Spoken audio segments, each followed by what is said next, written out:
Gracie leaned one elbow on the desk and cradled her chin in her palm. Did Lolly know you were coming today? I thought I'd surprise her. How's she doing? Aw, she's just fine, baby girl. Complaining of a sore throat. But the nurse gave her a cough drop, and she's been up and about since. Let's see. Gracie lifted the clipboard and scanned the list of activities on rotation for the day. Ah, yes. She's in the game room. Thanks, Gracie. Any time, baby girl. Lynn put the pen she borrowed back into the cup holder and continued down the hall. She'd been visiting the ward since she was a teenager and knew the layout by heart. Most visitors weren't allowed free rein of the hospital, but the faculty knew her by name and were used to her popping in from time to time. The east wing of the hospital was reserved for outpatients and low-risk residents. Pleasant landscaping paintings in wooden frames lined the cream walls. Cushioned armchairs, vending machines, and all the usual amenities of a family-friendly institution brightened the corners. Lynn could almost pretend it was a nursing home. They kept the real nut jobs locked up in the West Wing, away from the public eye. Lynn had never set foot in the West Wing, but she imagined it as a grisly asylum with cold cement walls and a single flickering light bulb. There was always a flickering light bulb in the movies. Lynn found the game room door and peered through the glass window. The small recreational area was where they kept checkerboards, card decks, and dominoes for the residents to play, but, sure enough, Gran sat at the poker table. It wasn't a real poker table, just a plain metal folding table with one leg slightly shorter than the rest, but Gran and her friends called it the poker table for obvious reasons. They used it to play 5-card draw. Lynn grinned and opened the door, heading over to good old Lolly, her great-grandmother on her father's side. She was born Beatrice Rose Mackenzie, the last true daughter of Eve, but Lynn's great-granddad had always called her Lollipop. Lynn had no idea why, but the nickname stuck. Gran's green eyes lit up when she noticed Lynn. The cigarette between her lips fell to the table. Jesus, Lolly, that thing's lit. You're going to burn the cards.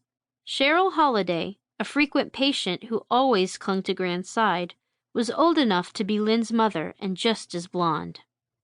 Hush, said Gran. My great-granddaughter is here. Cheryl twisted in her seat to look over her shoulder as Lynn joined them. Well, hey, look what the cat dragged in. Lynn bent down and hugged Cheryl. Hey yourself. Guess they couldn't get rid of you, huh? Are you kidding? 3 square meals a day and all the pharmaceuticals I want? They'd have to shoot me first. Oh, Cheryl, honestly. Gran smiled at Lynn and opened her arms. Come here, my little mandolin. Give me some love. Lynn hugged her great-grandmother, bending low to reach her in her wheelchair. Gran, why are you wearing a turtleneck sweater? It's like 100 degrees outside. Oh, it's this dang air conditioner. They always crank it too low in the summer. I woke with a sore throat this morning and didn't want to take my chances. Carlos is taking me to a movie tonight. They're playing Gone with the Wind. Lynn released her great-grandmother and arched her brow. Carlos? He's new. Moved in last week. And apparently into cougar snatch. Cheryl wagged her eyebrows. If you know what I mean. Lynn wrinkled her nose. Gran, that's gross. What? It's perfectly healthy to have a little companionship at my age. Is that what the kids call it these days? Said Cheryl. Ugh, seriously, stop. Lynn squeezed her eyes shut. I'm going to gag. She shook her head and opened her eyes. I can't believe my great-grandmother is getting more action than I am. Cheryl laughed. Why is that, darling? Gran picked up her cigarette and held it to her lips. Who are you holding out for? I'm not. Jesus, never mind. And you're not allowed to smoke in here, Gran. Where did you even get that? Well? Gran looked at Cheryl and upped her brow. Cheryl frowned. She's a crook. She stole my entire pack. I won your entire pack, fair and square. Lynn rolled her eyes.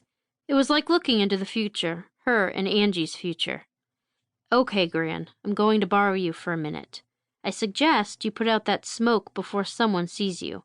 Cheryl, I'd tell you to toss the rest of it into the trash, but I know you won't. So do me a favor and hide them before a nurse reports it to your counselor.